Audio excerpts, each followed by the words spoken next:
Hello everybody, welcome back to the LIMITof ADHESION, Season 4 of our Open Wheeler Championship. This is Round 6 at Donington Park. My name is Gareth and joining me once again in commentary is Jools. Jools, how are you? I am a meat popsicle. Lovely stuff. Let's take a look at the championship standings then. Gavin Kelly still on top with a stupendous scoring streak, hitting the podium every single round so far. He's on top ahead of Oliver Walker and Richard Santana in third place. James Garlick a bit further down in fourth, and then you've got Rob Miller sitting there in fifth. Josh Caname and David Lyne in sixth and seventh respectively. They're still looking very much in the championship fight as we get to the halfway stage of the season. And we take a look at the team's championship shortly though. But Jools, Gavin Kelly's stupendous run of podiums is really standing him in good stead in the championship fight so far, despite not winning. I'm sure he would love a win, but podiums, consistency means that he's up there. I think Ollie was doing a similar thing in the GT3s. Absolutely, And as we take a look at the championship standings, then we can see Stupid Aguri on top, courtesy of Kelly's podium run, and the ETM back up into second place after a great round at Montreal. The Rumblebees down into third place. And sadly missing Adam Highfield for so much of the season with his illnesses and busyness, but looking forward to seeing him making a return to the LOA in due course. I would keep an eye on Race Ventura now that they've got two scoring drivers. Obviously Santana's third. Johnson is extremely rapid, and so they should be looking to get consistent big hauls of points from this point forward. Yes, indeed. So it's going to be tougher and tougher for the teams that are already in the championship. As you say, Race Ventura, a very exciting prospect indeed. Rob Miller on top after practice then, a 119.631. As a reminder, we're using the full Grand Prix layout for this race as opposed to the national layout which we used in the GT3 race a few weeks previously. David Lyne second place in the practice. But Johnson, as you mentioned him, he professed to not know this track at all well, so this is a voyage into the unknown for him. Taking a look at the grid then, Rob Miller on pole from David Lyne, James Garlick in third and Joshka Namath in fourth. Joshka really starting to get the hammer down with this Formula 3 car. Oliver Walker in fifth, Jordan Johnson, there he is in sixth place on the grid, Gavin Kelly in seventh, Merrin Hugevin eighth. Then we've got Santana, Bardsley, Parker and Batty. Then we've got Chris Forrester in 13th, Millar in 14th, Chris White 15th, Sam Stott in 16th, WINSLADE for an ETM down in 17th place. That's a disappointment for him. And then we've got Costa, Jenkins, Jones, Jake Weaver, Jason Weaver and Cameron McCabe rounding out the 23 drivers on the grid. Busy grid for this one then, Jools. I think 23 is the largest grid that we have so far had. I think the previous record was 22. Oh, amazing stuff. So we wait for the green lights to come on then. There are the lights. There's the red lights then. There's Rob Miller on pole. David Lyne alongside. Green lights, we're racing then. It's a good start from James Garlick in second place then. They had to back out of it a little bit there. Look at Joshka then to the inside as they come to turn one. Rob Miller maintaining his lead, but Joshka Namath up into third place. I hear crunchy sounds in the background. Yes, that's that then. That's Merrin Hugevin from Otto Esports. He's already in the wall in turn one. That's a shame to see that. They're racing down to the old hairpin then. Is that Johnson then up in the fourth? That's Nathan Parker going the wrong way. Yeah, Stupid Aguri there. You see him plummeting down the order. Gavin Kelly, his teammate in seventh. Just prior to that, we saw Johnson putting a move on Garlick, following Namath, who's also got past Garlick. And a huge accident. Sorry to cut you off there, Jules. An enormous accident going on. That's Chris Forrester being pivoted through the air. We've got at least 4 cars involved in that accident at the back there. I think it's more than that, isn't it? Look at all those cars plummeting down the order. Oh, what a disastrous start to the race then as they came into McLean's corner. We've got drivers sizing up. That's Gavin Kelly sizing up on Oliver Walker, then down into the Montreal hairpin. Sorry, the Melbourne hairpin. Get the right city. He is through. But Walker's going to have the inside for the next hairpin. Yeah, and this is a really tricky off-camber blind entry into this corner. Someone shaping up on the inside of Kelly there. That is Richard Santana. So, at the end of the first lap then, Miller is still leading the race from David Lyne. Johnson now up into third place and with the fastest lap of the race. Joshka Namath now in fourth. So Johnson has got through Namath off screen. We didn't see that move happen. But Joshka was in third as they came down to the old hairpin, and now he's in fourth place. Well, look at that. Kelly runs well off the road. Yeah, in the old hairpin, and that's going to really slow him down on the run to McLean's. And Walker's attacking ahead of him, passing Garlic. It's all great going on move at the front. That's a good overtaking spot into McLean's there. There's a couple of different lines you can take. So look at all those drivers in the pits at the bottom there. Some more casualties. That's extraordinary. That's about half the field currently in the pit lane due to repairs after that massive accident. Kelly had a look at Garlic into the chicane, but too fast through there really. He needed to be right alongside to get a move done there. Yes, it is a very, very quick corner, as you say. But he's going to want to get past Garlic because Walker is getting away from Garlic in front of him, and that's his closest rival in the title fight. And Santana having a lovely exit from that corner, but on the outside for the next hairpin. Can he make it work? No, just like Kelly, he's having to go the long way round. But it's a real close battle here at the front. Miller has slightly checked out in the lead though, 2 seconds clear of line, and Johnson.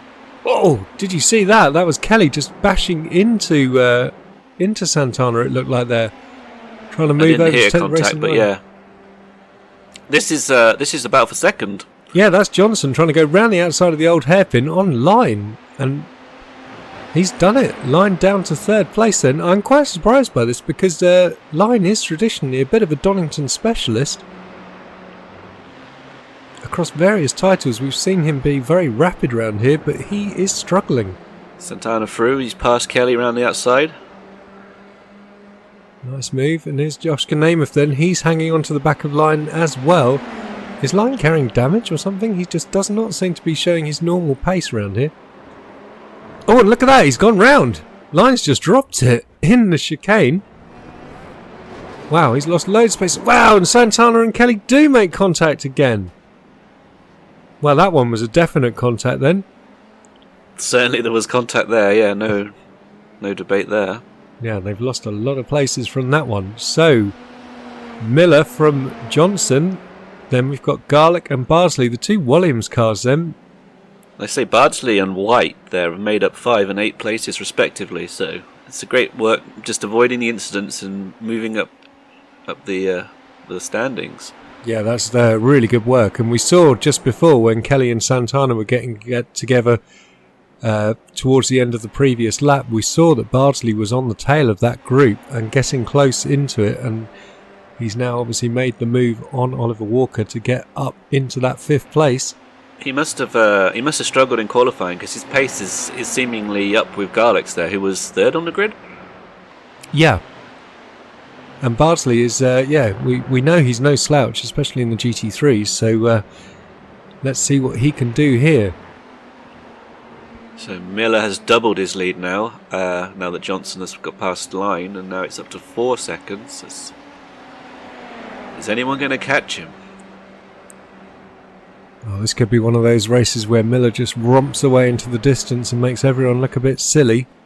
Well, like exceptional climate events, they're getting more often those events. They are, yes. Nice reference there. So we're looking at the timing tower, and you can see, look at that sort of 15th down, all now a lap down at least. Miller with the new fastest lap of the race. It says Batty's out as well now as he come a cropper. Just looking for him on the track. Has he lost his transponder, or maybe he is out of the race then? Riding on board with Oliver Walker through turn 1, and it's a much longer corner than you realise, turn 1, because this takes you right the way round, and the old hairpin is practically opposite the pit lane. It's not just sort of down the hill after a right-hander like you feel when you're driving the car. It's a lovely fast-flowing track, really enjoyable to drive in these cars, I must say. Yeah, no, it's always been a really fun track. I've always enjoyed driving it in various platforms. Super challenging, though, I must admit. I believe Jenkins there has not got a front wing. Well, that's going to make his handling slightly problematic, and we see Cameron McKay, that's chasing him in 11th place. I'd say I'm somewhat biased against Donington, seeing as it once took me 3 hours to get out of the car park to go home. We went to see a Formula Renault event, and we were just... It was gridlock. Yeah, Jones and I, we went to the Formula Renault with Line, and it was an amazing time. And we had a very interesting night out, and came back at sort of 6 o'clock in the morning in an ambulance. Lovely. Yeah. Yeah, I know there's more to that story, but maybe we'll save that from another time. It's not family friendly. I'm sure you could clean it up a bit. I don't think I could. It's that bad. Poor Parker, he's already been lapped. Yeah, and look at what's going on here then. So he was going around with a wing off, and now just getting... No, he doesn't have a nose. Yeah. Which car was that he was just colliding with? Cameron, I believe. Cameron, Yeah, that was the guy that was following Jenkins. That's true, yeah. So McCarthy now down to 14th place. Jenkins is in the pits. So here's Graham Bardsley then, currently running in 5th place, chasing his teammate James Garlick. There he is in the number 5. Good news for Batty fans, he's reappeared. He's currently running 12th, so he isn't a lap down, which it did say, and in the points. And he's in the points, which is always a good thing. So 5.5 seconds now, Miller from Johnson, a crushing run. Yeah, I say, as you said, Johnson not really familiar with this track. He said he enjoyed it, but he's not really raced here much. Miller just took another 2/10 out of him, so he's finding some pace. That was a personal best from Johnson there, a 21.0. Yeah. So he's knocking on the door of the 20s. Meanwhile, we see... Yeah, we're still seeing this the battle for 4th to 6th going round, but worth noting Kelly now down in 9th, a personal best only a 1:22. Yeah, he didn't pit. You see Santana's about 20 seconds behind him. Yeah. So Kelly didn't pit, and I think his front wing looked damaged when we saw it. This is going to make his podium run problematic at best. Well, if he could drop to 15th, he'll get pole for the sprint, won't he? So that he might get a podium yet. Here's Chris White then from CC Racing in their brand new and improved livery, which they debuted for this round. Very nice to see. And they've done that partly to help us identify the cars and spot the difference between them and the A-Team, as we see. One of the A-Team passing him, yeah. That's Gary Jones then. Oh no, sorry, it's David Lyne. I beg your pardon, yeah, David Lyne all the way down in 7th place at the moment. He said he always has more fun when he has to pass people, so maybe he span on purpose. So we've got a replay going on now. This is at turn 1 then, and that's Hugavin being pitched into the spin and out of the race. Didn't quite see which stupid guru it was. I assume it was Parker though. And I think it was Kelly, but that's Kelly? That's Parker there getting involved in something. That was Parker losing it at the old hairpin. Right, so this is the big accident then. Here we can see this is Sam Stott we're looking at from the QRS team. WINSLADE on his outside from the ETM. And they get together, and then that's Forrester going over the top. Batty going round. I think Jenkins clipped him. Jones got collected. Oh, so many cars. Hugavin appears out of nowhere. He was probably desperate to get going after that turn 1 incident. Oh, he lost it into the next corner. That's a shame. Oh, absolute carnage there. Well, that might be the new record for number of cars in one incident. I don't know. Yeah, I mean, I remember the Montreal sprint race had quite a few in it, but nothing as spectacular as that accident. It was like a grenade had gone off. Cutting back to the live action then, here's Graham Bardsley, and Oliver Walker is not letting him get away, so despite Bardsley taking 5th place from Ollie's still fighting it. And in fact, it's nip and tuck between them. Look across these last few laps. Yeah, no, he's catching back up. Yeah, trying to follow him. It's worth noting that usually there would be a pit stop, a mandatory pit stop, because they don't allow enough fuel. But this race, that's been waived because obviously the refueling systems aren't working. So they've been allowed to fill up and get to the end. Fair enough. There's a very poor-looking CC Racing car in the background I saw then. Yes, looked like he was crabbing quite badly. Sam Stott had just made a mistake there as well. We're looking at Jordan Johnson currently running in second place, with Josh Kanema from the ETM running in third. And certainly there, he's not dropping him, is he? Namath is going with Johnson, although they can't catch Miller. Namath is just getting more. It's getting stronger and stronger in this car, and it's hugely exciting to see what he'll be able to do when we get to season 5, when we'll be staying in the same car. So you'll have had 10 races of experience, because he missed 2 rounds of experience with the car, and I think Namath could be mounting a championship challenge next season. I wouldn't bet against it, no. He was the season 3 Club 1500 champion, taking that title quite comfortably, actually, and so obviously he's now not eligible to compete again. I mean, really, he shouldn't be in Club 1500 anyway, but he just doesn't do that much public racing to get his rating. That's true, up. Yeah. Okay, so that was the incident between Kelly and Santana. It looks like Santana went into the chicane too deep and was a bit slow coming out, and that caught Kelly out. Yeah, nice analysis there, because I was struggling to explain it. Meanwhile, we've got a replay. So this is the damage. Jenkins just, turning in, and McKay was down the inside. It looked like a bit of a late move by McKay, and also then Jenkins, I guess unsighted, turned into him. Yeah. But here's the live action.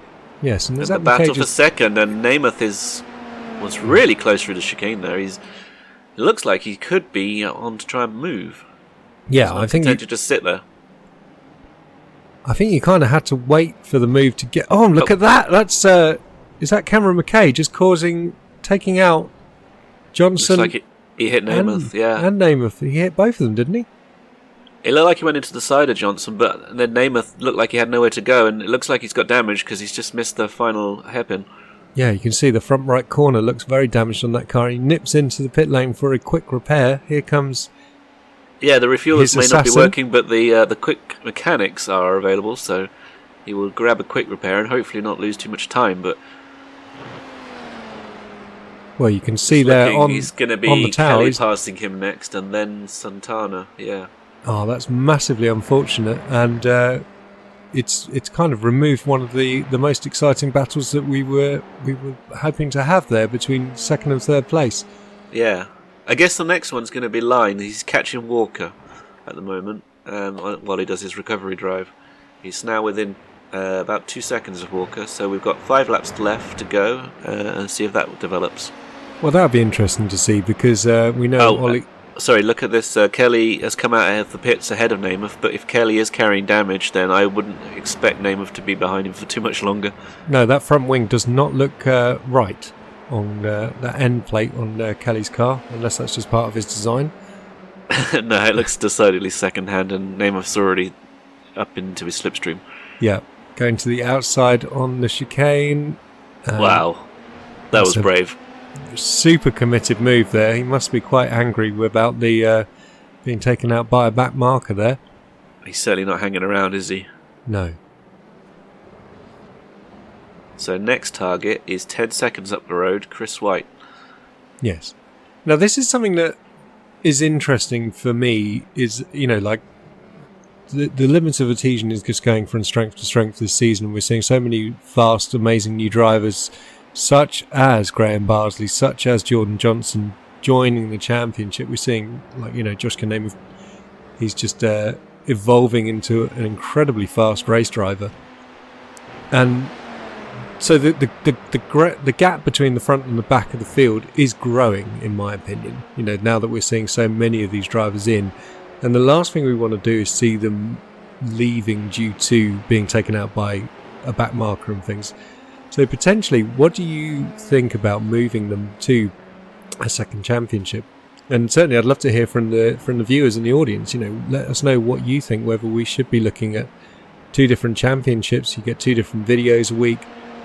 So do let us know. It's something we're definitely looking at the moment, and it's we'll potentially be heading over to Reddit and the forums to advertise for potentially a Club 1500 championship, as we see Jenkins getting in the way there of the stupid Aguri. I think he's fighting for position. Yeah, no, that's Parker and Jenkins, 13th and 14th. Yeah, I don't know. I think that's a Pandora's box to open. I imagine it would be quite a. Oh, there's okay. Collision. And it's caught out. Racing. The CC Racing guy is totally innocent in that. Oh gosh. So Nathan's taking him for a ride there, backwards along the circuit. Jeez. Murdering that Sir Chris White, isn't it? There.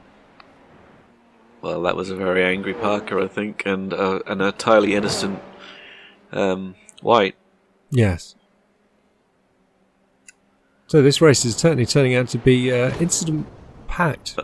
Sounds like Jenkins just got collected by a QRS there as well. Yes. Yep. Oh, missing a front It's rear going from wing bad now. to worse. Wow. Yeah, I imagine there's no right answer. I guess we'd have to see. No, so this is a replay then. So he's off track with damage from the Parker incident. This is at the old hairpin then. And here comes the... Yeah, it looked like he was going one way, didn't it? Yeah. Stopped, committed to the other, and then had nowhere to go when it flipped back the other way. Yeah, no, that was awkward. I just think, I mean, to me, I think there's becoming a case for two separate races, which I think would mean, the other guys the Club 1500 guys would get to battle for wins and podiums and hone their racecraft, and the fast guys potentially don't have to worry about, as we saw with McKay coming out of the Melbourne hairpin. I mean, it's entirely an accident, but it did cost Namath quite heavily there. Yeah, absolutely. But then again, I mean, that could happen to any driver. We've seen the top drivers lose it on cold tyres as well. Yeah. And we just saw Parker, he just... I mean, it looked like he just ran Jenkins off the track there. Jenkins was entitled to that space as it was for position, like you say. Yeah. No, I agree. Yeah. So, yeah, it's something for further discussion, but, I would imagine it's not going to be an easy... It's the growing problem, isn't it, of a league that's growing. You're going to have to make these decisions. Exactly, yeah. And we're talking about 2022 if it happens anyway. We're halfway through a season at the moment, and that's when our GT3 and our F3 seasons will combine. They're going to synchronise, aren't we? We're going to go from the 6-race GT3s and 12-race F3 championships. We'll be all moving to 8-race seasons from 2022. Yep, that's correct. Look at that gap now. I mean, Johnson seems to have almost the pace of Miller, but it looks like occasionally Miller just stretches it. It's up to 11 seconds now. That's almost 7 or 8 tenths of a second a lap, if you look at the 15 laps. Yeah, I'd love to go back through the records and just try and find what the biggest margin in an LOA victory was. Because this is looking like look at this then. Here comes Line. He's shaping up for a move on a Walker into the chicane, and he's done it. Wow. It's quite surprising because Ollie, we know, likes to drive the widest car possible, and he has little handles in the cockpit that crank out the turning vanes on the sides of his car to make it even harder to pass.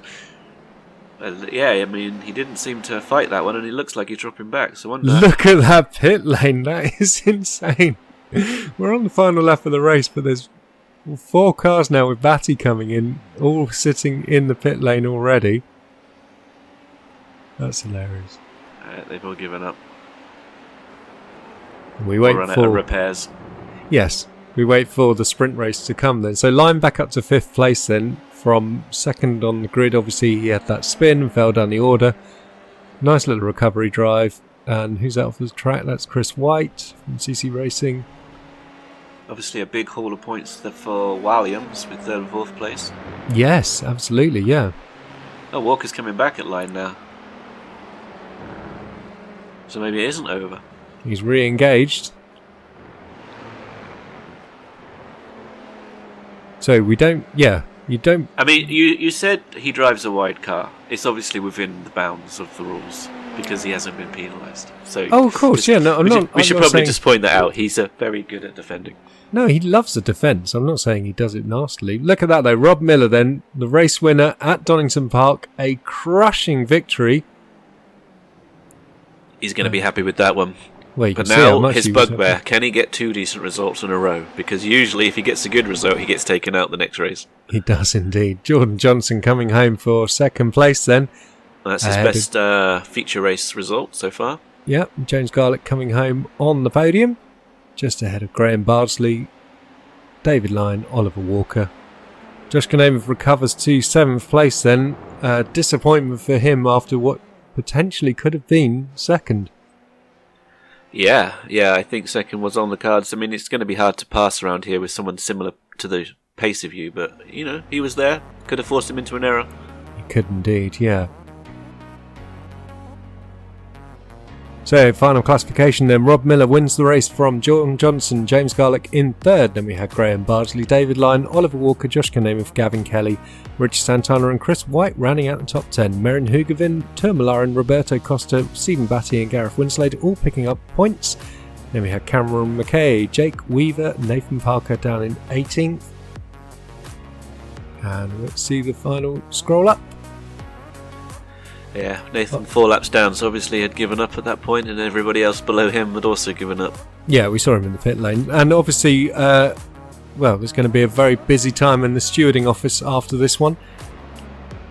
Gavin Kelly on top of the podium, on top of the standings still, 271 points to Oliver Walker's 248, so gap closing slightly, but Rob Miller homing in then. He's above 200 points and he's up to third place. James Garlick he deposed Garlick and Santana there. Yeah, he did, yeah. Santana down 2 places, then Josh Konev stays in 6th place ahead of David Lyon, Merrin Hugavin, Roberto Costa and WINSLADE rounding out the top 10, and he's lost a place to Costa there. Then we see Chris White, Bardsley, Stott, Forrester Johnson, Weaver and Burnett rounding out the top 20. Let's take a look at the teams then. Stupidaguri and ETM, no change at the top, but Race Ventura, as you predicted there, Jools, they're up into third and only 3 points behind the ETM. Walliams are up 2 places as well. They're in 4th place ahead of the Rumblebees and Otto Esports. Little and Large, the A-Team, CC Racing and QRS rounding out the top 10. Expecting to see Rabbit Hole Motorsports make a return this season. Been in contact with Nick Terry. He should be back some point soon. Looking forward to seeing him on the grid. Yeah, and I live in hope that we'll get a guest appearance from Tranter in Kairos competition. Yeah, that'd be cool, wouldn't it? I know he's busy with his commentary duties, but you never know. He might make a race. That's true, yeah. So next race up then will be the reverse grid sprint race. The top 12 being reversed on the grid. And as a reminder, you can find us at limitofaadhesion.com, facebook.com/limitofaadhesion. Don't forget to like and subscribe the videos and come say hi on Discord. Cheers, Jools. Cheers, bye-bye.